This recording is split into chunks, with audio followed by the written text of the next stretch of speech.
This is a video about slipping and scoring. This is so important, I'm going to do it even without a voice. So here's a tile that a student made yesterday, and they made it fairly quickly. This is before I taught that student how to score and slip their pieces when they're attaching them. So they have this star on this tile. The problem is, as the star dries, the pieces are just going to pop right off because they were not scored and slipped onto the clay below it. So instead, I think there's still hope for this tile. Every single time you attach two pieces of clay, you need your bucket of slip, and they need a tool that you can score with.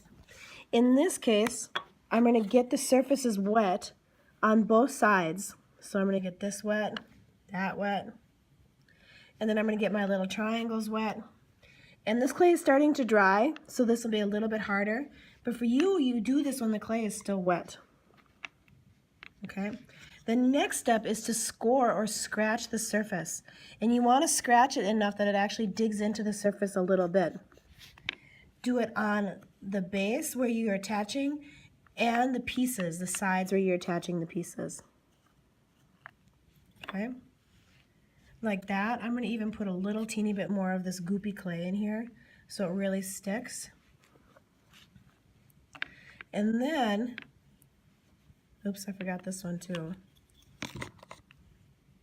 When you put them together, they will stick to each other. They'll interlock. The clay will interlock itself to the other pieces, and it'll become permanent so that as the piece dries, it won't fall apart.